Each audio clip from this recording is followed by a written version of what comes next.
What's going on YouTube? Listen up, young elder gang. This is Vince O'Connor at You With Another Banger.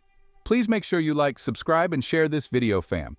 I hope this video get at least 100,000 likes. In this video, you will find history, definitions, scripture, information, and best of all, what we Americans have been deprived of from the beginning, the truth. Keep in mind, this content used in this video is intended for entertainment, educational, and informational purposes only. We will give you the total truth as we best understand it today. Be sure to hit that like button, young elder gang. Hit that subscribe button if you're new to the channel. Hit that bell and don't forget to check back with us every day for new content. The Battle of Sitka in 1804 was a pivotal conflict between Tlingit warriors and Russian forces that resulted in a number of outcomes, including Tlingit victory. The Tlingit initially won the battle, destroying Russian settlements and wounding the Russian leader Alexander Baranov. Russian reestablishment.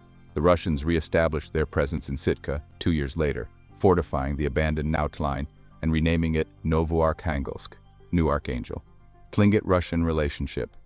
The Tlingit and Russians became contentious neighbors, trading partners, and enemies. The Tlingit never regained full control of Baranov Island. Alaska sale.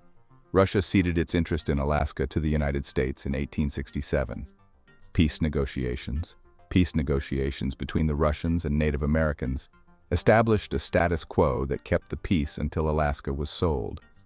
Landmark event. The Battle of Sitka was a landmark event that influenced Russian settlement in Alaska.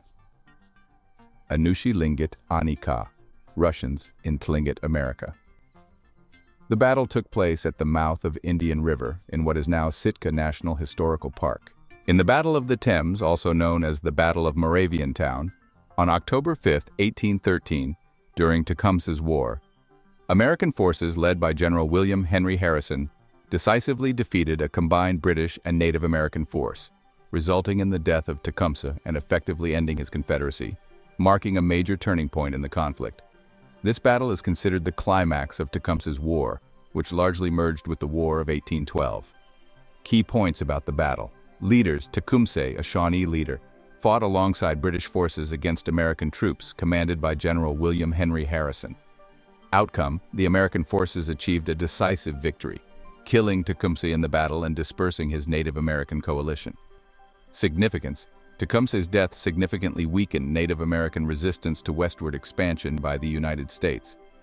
Tecumseh's War, or Tecumseh's Rebellion, was a conflict between the United States and Tecumseh's Confederacy, led by the Shawnee leader Tecumseh in the Indiana Territory, future state of Indiana in the modern Midwestern United States.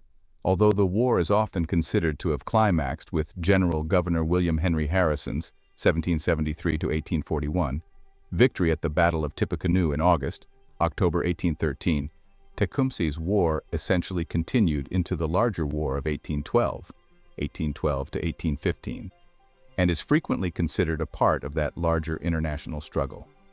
The war lasted for 2 more years, until 1813, when Tecumseh and his second-in-command, Roundhead, died fighting General Governor William Henry Harrison's army of the Northwest of the United States Army at the Battle of Moraviantown, aka Battle of the Thames, in October 1813, further north across the border in Upper Canada of British North America, of the British Empire, near present-day Chatham-Kent, Ontario, Canada, and his natives' Indian Confederacy, disintegrated.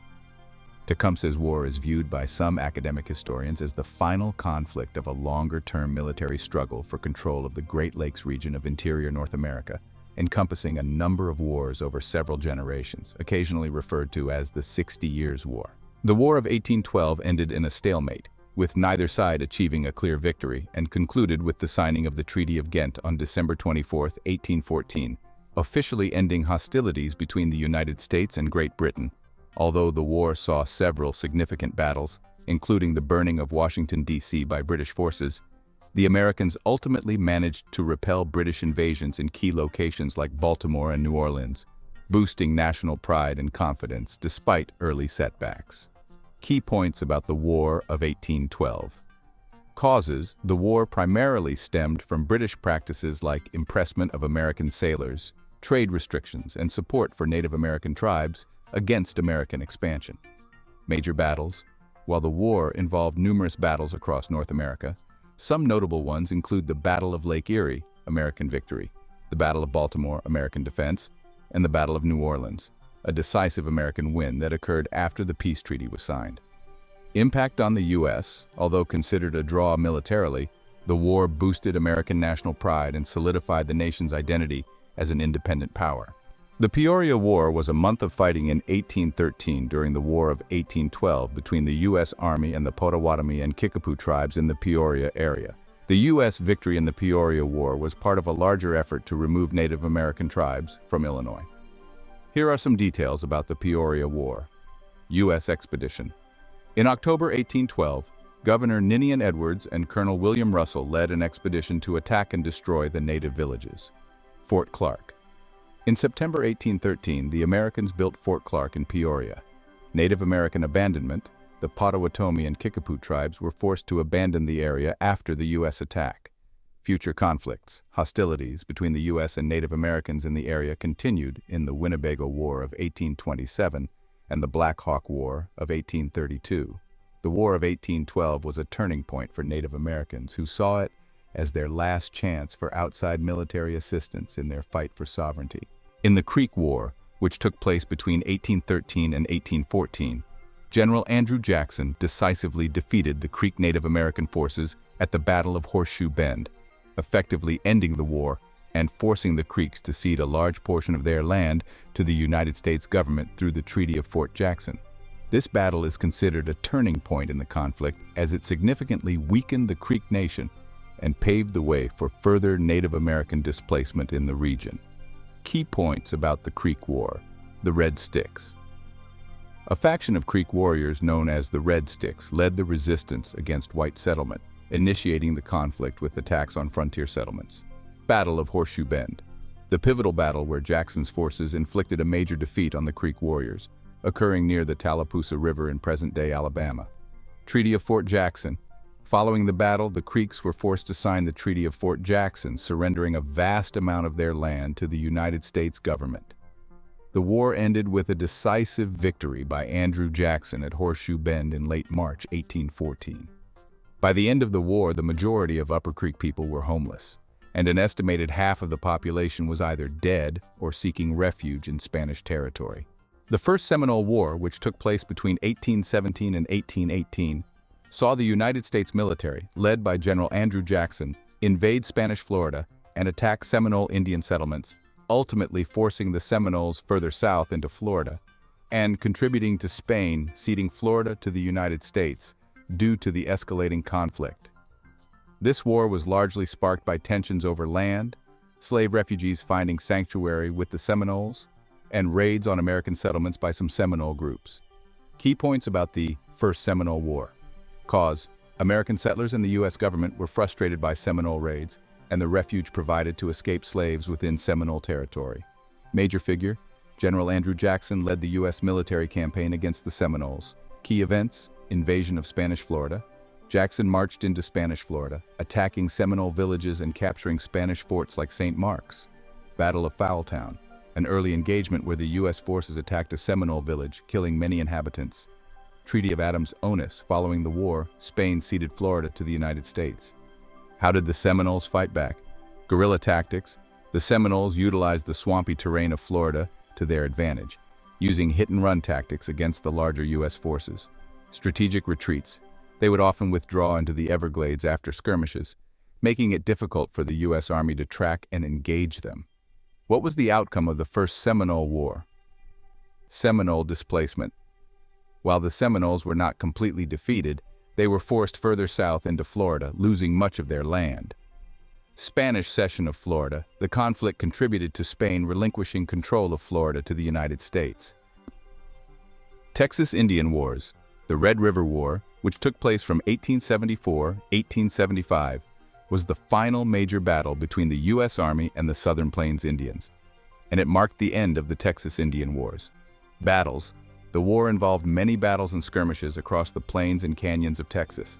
The U.S. Army, led by General William Tecumseh Sherman, defeated the Indians, who included members of the Arapaho, Cheyenne, Comanche, Kiowa, and Catawba tribes. Surrender. The war ended when Quanah Parker and his Quahadee Comanche band surrendered to the U.S. Army at Fort Sill in June 1875. This marked the end of the free-roaming way of life for the Southern Plains Indians. Aftermath: the war opened the Texas Panhandle to settlement by farmers and ranchers. The buffalo were also nearly exterminated. Captives: the U.S. Army planned to execute many of the captives through military tribunals, but the officer in charge found that no state of war had formally existed. Instead, 71 captives were exiled to a prison in Florida. The Arikara War, considered the first Plains Indian War, occurred in 1823 when the Arikara tribe attacked a group of fur traders from the Rocky Mountain Fur Company, leading to a military response from the United States Army under Colonel Henry Leavenworth, which resulted in the Arikara village being burned down, and the tribe eventually retreating and signing a peace treaty in 1825, effectively ending the conflict. The war was primarily caused by escalating tensions between the Arikara and white traders over land and resource access along the Missouri River. Key points about the Arikara War triggering event: the Arikara attacked a group of fur traders, killing several men, which prompted the U.S. military response. Military campaign: Colonel Leavenworth led an expedition against the Arikara, engaging in battles near their village. Arikara retreat: facing superior military force, the Arikara eventually fled their village, which was then burned by the U.S. forces. Aftermath: the Arikara were forced to sign a peace treaty in 1825, marking the end of hostilities. The Winnebago War of 1827 involved a series of attacks by a small group of Winnebago Native Americans against white settlers in the Prairie du Chien area of Wisconsin, primarily fueled by resentment over land encroachment and lead mining operations on their territory. The conflict culminated in the surrender of the Winnebago leaders, including Redbird, to U.S. military forces after a few violent incidents, effectively ending the war without a major battle, but with the Winnebago tribe facing further relocation and restrictions on their land rights. Key points about the Winnebago War. Triggering event: a group of Winnebago warriors led by a man known as Redbird attacked a settler's cabin near Prairie du Chien, killing several people and scalping a child. U.S. military response: the U.S. Army mobilized troops from nearby posts, including St. Louis, and gathered a large force at Prairie du Chien to confront the Winnebago. Surrender and aftermath: faced with overwhelming military presence, the Winnebago leaders, including Redbird, surrendered and were taken into custody.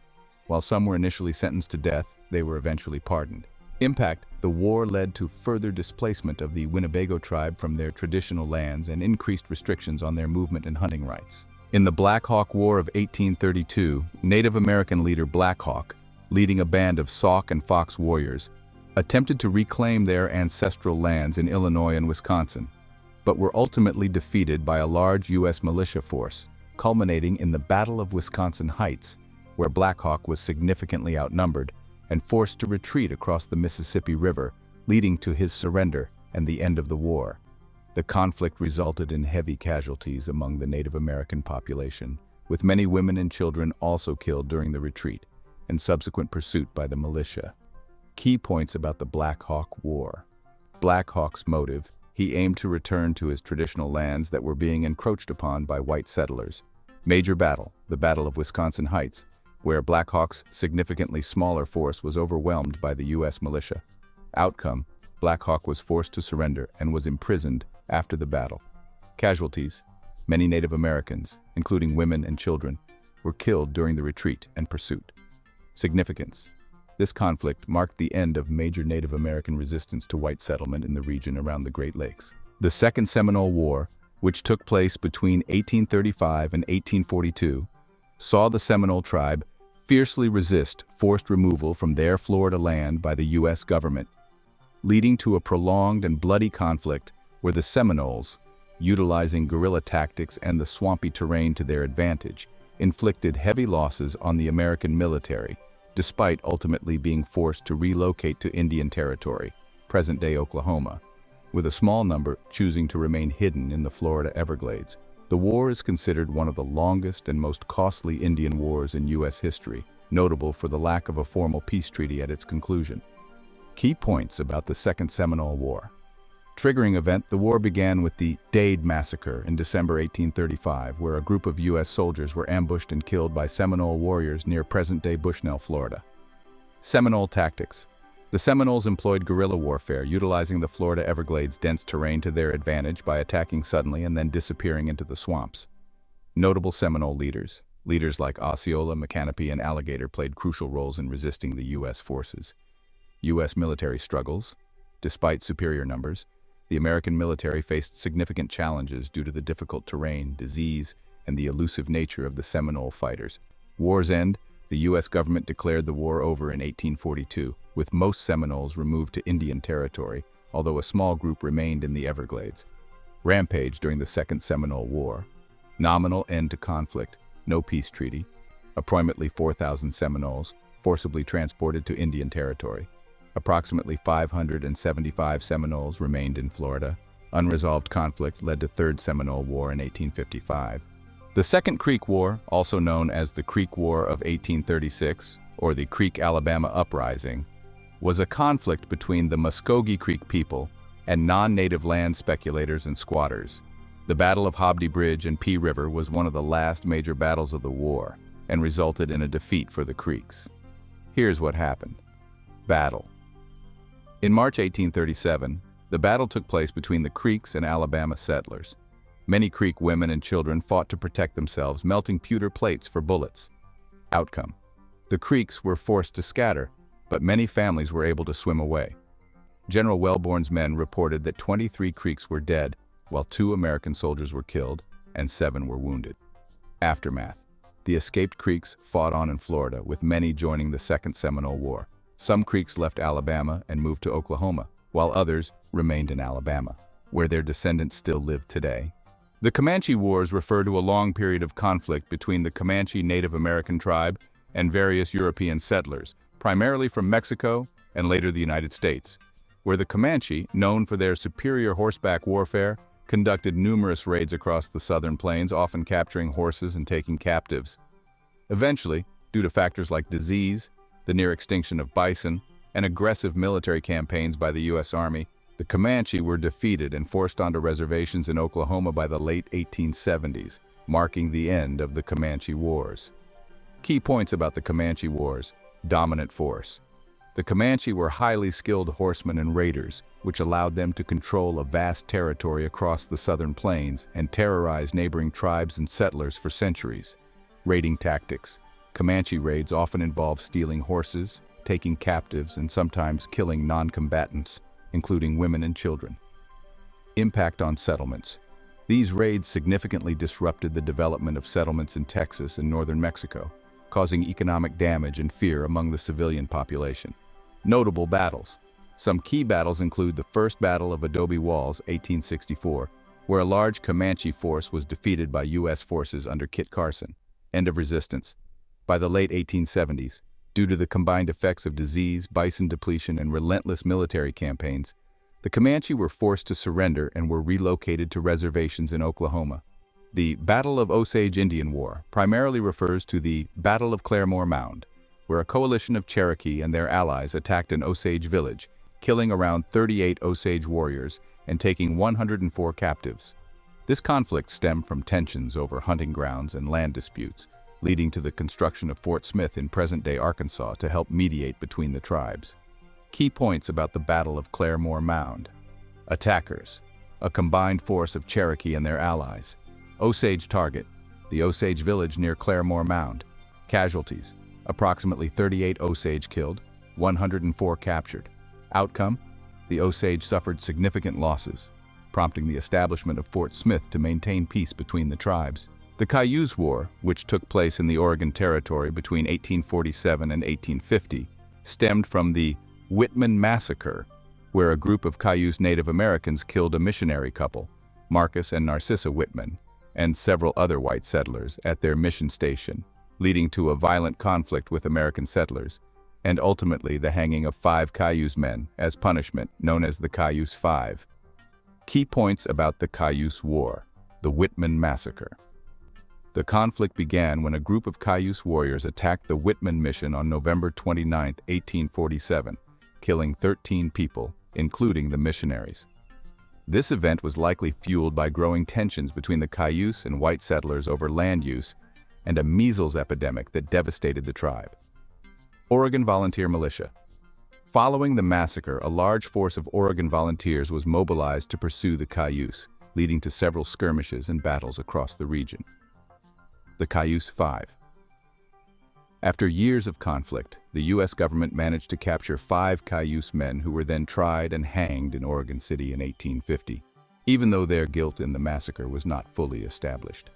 Aftermath: the Cayuse War significantly reduced the tribe's population and land holdings, forcing them to cede most of their territory and eventually settle on a reservation alongside the Umatilla and Walla Walla tribes. The Ute Wars were a series of conflicts between the Ute Native American tribe and the United States government, primarily occurring in Colorado, which resulted in the UTEs being forced onto reservations after losing most of their land due to escalating tensions and violence with white settlers, most notably marked by the Meeker Massacre, where a group of UTEs killed Indian agent Nathan Meeker and his staff, leading to the forced removal of the Ute tribes from Colorado. This ultimately ended with the UTEs losing their land and being relocated to reservations in Utah. Key points about the Ute Wars. Major conflict. The most significant event in the Ute Wars was the Meeker Incident in 1879, where UTEs at the White River Agency revolted against the harsh treatment by Indian agent Nathan Meeker, killing him and several others. Battle of Milk Creek. A key battle during the Meeker Incident, where UTEs engaged in a standoff with U.S. cavalry at Milk Creek, delaying the military response to the agency. Outcome. Following the violence, the U.S. government forced the UTEs to relocate from Colorado to reservations in Utah, significantly reducing their land holdings.